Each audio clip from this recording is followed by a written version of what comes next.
लहर विकास की आनी चाहिए। राजनीति कैसी हो लेकिन गांव के विकास के काम में आने वाली चाहिए, और एक गांव जो है एक आत्मनिर्भर गांव बन गया है। नमस्ते, मैं हूं रोशन शिंदे और आप देख रहे हैं रोशन शिंदे फिटनेस एंड मोटिवेशन।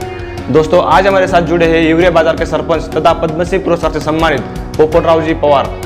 आज चलिए हम बातचीत करते हैं पोपटराव जी से। सर, हमारे चैनल में बहुत बहुत स्वागत है आपका। बहुत गर्व होता है कि एक छोटे से गांव से एक व्यक्ति को भारत का इतना बड़ा सम्मान मिलता है। कैसे फील हुआ था आपको पद्मश्री पुरस्कार मिलने के बाद? ये तो देश का सबसे बड़ा सम्मान है। तो अमृत महोत्सव वर्ष में पूरे भारतवर्ष जो पंचायत राज में काम करने वाले सरपंच हैं उन सब का वो गौरव है, ऐसा मैं मानता हूँ। और जो प्रयास पिछले 30 सालों में गांव के लोगों ने उनकी भागीदारी से और सारी प्रशासनिक व्यवस्था की सकारात्मक मदद से जो बदलाव गांव में आ गया है, बस उसका सम्मान ये पद्मश्री पुरस्कार है। सर, हमने सुना था कि आप एक रणजी क्रिकेटर प्लेयर भी थे, तो रास्ता बदलकर क्यों सरपंच बने? इसके पीछे क्या मोटिव था आपका? नहीं, रणजी ट्रॉफी तो नहीं खेला हूँ मैं, लेकिन नेट तक गया था जी। ऑल इंडिया खेल चुका हूँ मैं पुणे यूनिवर्सिटी से जी। क्योंकि स्कूल और कॉलेज में ही क्रिकेट खेलने का काफ़ी शौक था और काफ़ी हद तक मैंने वो पाया भी था।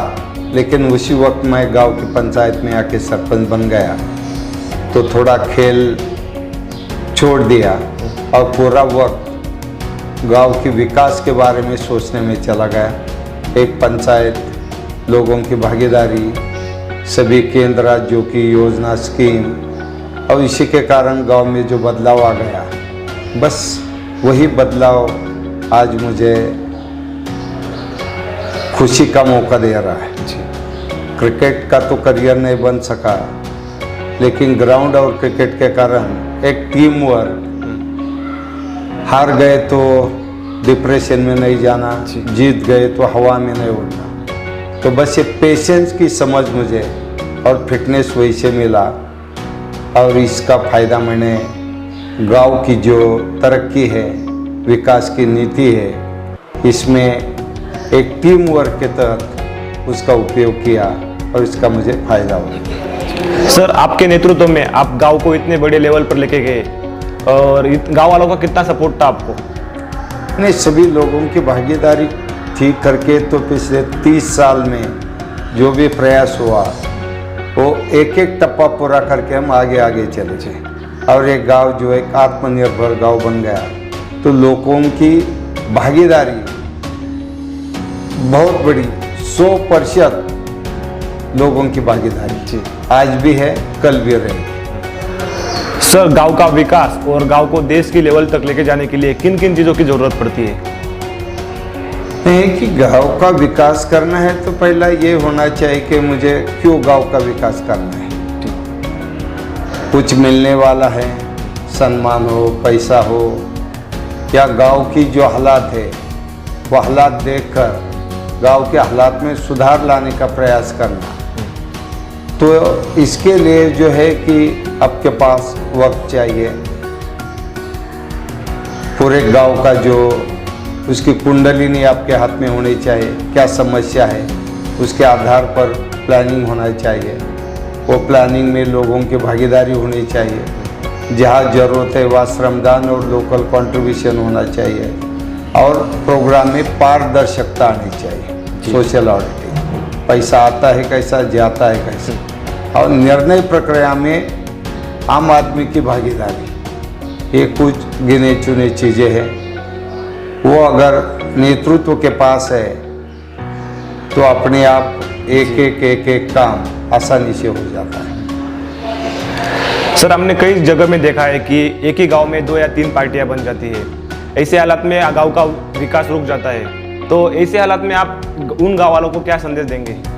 एक है कि हमारे देश की जो राजनीति है, हमारी जो इलेक्शन सिस्टम है, वो हमारी लोकशाही की मजबूत आधारशिला है। जी।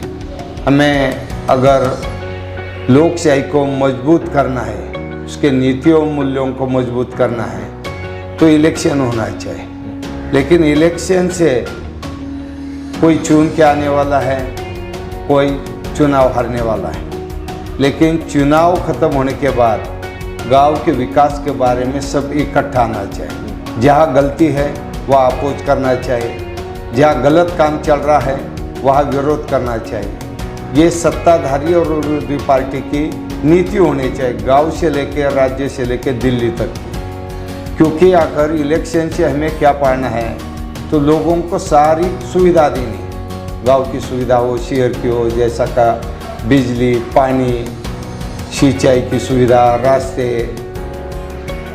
स्वास्थ्य के लिए सुविधा, अच्छा एजुकेशन सिस्टम, भाईचारा, ये सब अगर करना है तो हमें इलेक्शन से हार और जीत से लेके काम नहीं करना चाहिए।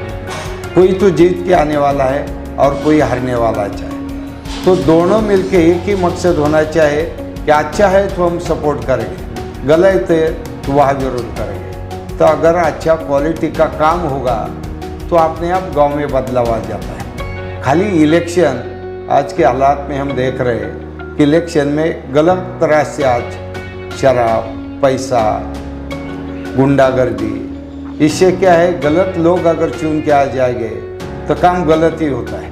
इसलिए प्रयास है कि हमारी लोकशाही में जो राजनीति है वो विकास की होनी चाहिए। अगर ये विकास की राजनीति है तो इलेक्शन गलत नहीं, वरना इलेक्शन से अगर अच्छा काम होने से रुकता है तो हमें इलेक्शन की नीति भी उसमें बदलाव लाने की जरूरत है। कुछ गांव में यूनानिमस इलेक्शन होता है, निर्विरोध होता है, सब लोग एक साथ मिलकर निर्णय करते हैं, तो उससे भी गांव का एक अच्छी ढंग से विकास हो जाता है। इसलिए प्रयास होना चाहिए, राजनीति कैसी हो लेकिन गांव के विकास के काम में आने वाली चाहिए। ये हुआ तो कोई दिक्कत नहीं है राजनीति। सर, हमने देखा कि आसपास के क्षेत्र में बारिश बहुत कम आती है, तो ऐसे हालात में आपने आपको गांव को पानी से कैसे मुक्त किया? नहीं, ये है कि बारिश कम हो या ज़्यादा हो, लेकिन जितनी भी बारिश गिरती है, जितना भी पानी मिलता है, उसको रोकना ये सबसे महत्वपूर्ण बात है। हर एक पानी की बूंद को जमीन के अंदर छोड़ना चाहिए। वन संवर्धन हो, मृद संवर्धन हो, जल संवर्धन, पशु संवर्धन, इस ढंग से अगर हम जाएंगे तो पहाड़ों की जहाँ बारिश गिरती है वहीं रुकनी चाहिए, जिसे टॉप टू बॉटम हम कहते हैं। जहाँ माथा है वहाँ डीप सी सिटी हो, ब्राड डेवलपमेंट हो या ट्री प्लांटेशन हो, और पूरे खेतों में लैंड लेवलिंग हो या कंपार्टमेंट बंडिंग हो, ये काम होना चाहिए। और ड्रेनेज लाइन में गली प्लग, लूज बोल्डर, राजधन डैम, चेक डैम, ये काम होना चाहिए। तो जितनी भी गिरती है वो उसको रोकना, रिचार्ज करना, और जो कुएं में मिलता है वो ठीक से यूज करना। एक है कि कंजर्वेशन एक पार्ट है, और कंजर्वेशन के बाद पानी का सही उपयोग करना, इसके लिए फसल जो क्रॉपिंग पैटर्न है वो तय करना बहुत जरूरी है। इसलिए वाटर बजटिंग करनी चाहिए कि पानी हमारे पास कितना है और सिंचाई के लिए कितना उपलब्ध है।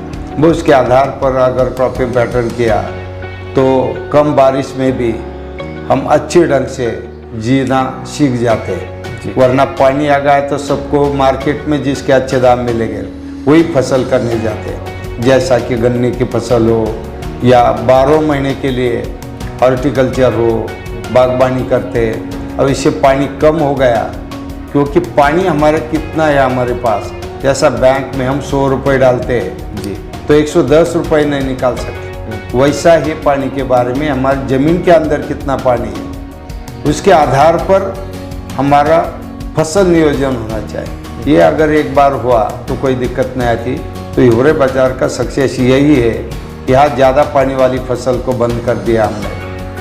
सीजनेबल फसल है, खरीफ, रबी, और मिल गया तो समर सीजन में जो पालतू जानवर है उनके लिए चारा हो या कस्टर्ड एप्पल हो ऐसा बागवानी का काम वो लिमिटेड है। और इससे जो फ़ायदा हुआ है वो यही है कि बजट के आधार पर हमारी सिंचाई होती है और इसके कारण गांव में पानी की कोई समस्या नहीं, ना पीने के पानी की समस्या है, ना कृषि के पानी की समस्या है। अब जहाँ बारिश बहुत होती है लेकिन ठीक से उनको रोका नहीं और रोक भी लिया तो ठीक से फसल नियोजन नहीं किया, वहाँ वापस पानी की समस्या शुरू हो जाती है। और क्या योजनाएं लाने वाले हैं भविष्य में गांव के लिए? नहीं, कुछ नहीं, योजना तो हमेशा चल रही थी क्योंकि जो सूखा पीड़ित गांव होते हैं, जिले होते हैं, वह पानी व्यवस्थापन है, साथ साथ फसल व्यवस्थापन होना चाहिए और मार्केट का प्लानिंग। तो अभी हमारा चल रहा है कि हुर्रे बाजार ब्रांड से मार्केटिंग करना है क्योंकि आज 100 रुपये मिल रहा तो 125 रुपये कैसे मिले जी। तो इस तरह का प्लानिंग भविष्य में हम करने जा रहे हैं। सर, आप देश और समाज के लिए और क्या कार्य करना चाहते हैं भविष्य के अंदर? नहीं, ऐसा कुछ नहीं, एक गांव तो बन गया है तो हमारे देश में 6.5 लाख गांव है जी। करीबन 2,47,000 पंचायतें हैं। 1, 2, 4 गांव बनने से नहीं चलेगा, हमें तो एक विकास की लहर ही आनी चाहिए जी। इसलिए तो प्रयास मेरा है कि हमेशा मैं घूमता हूँ पूरे महाराष्ट्र में, पूरे देश में, कॉलेज के स्टूडेंट में जाता हूँ, IITs में जाता हूँ, मैनेजमेंट इंस्टीट्यूट में जाता हूँ। प्रयास यही है कि इसके एक अच्छी लहर विकास की आनी चाहिए और हर गांव हरा भरा, पानीदार, स्वच्छ, नशा मुक्त, लड़ाई झगड़े मुक्त होना चाहिए। जो प्रयास इस गांव में हमने 30 साल में किया वही अनुभव में मैंने महाराष्ट्र के आदर्श गांव योजना में महाराष्ट्र सरकार की ही सपोर्ट से काफ़ी अच्छी मूवमेंट चलाई और साथ ही में NGO हो, कॉरपोरेट हो, सब लोग यहाँ सीखने आते हैं क्या हुआ, कैसा हुआ।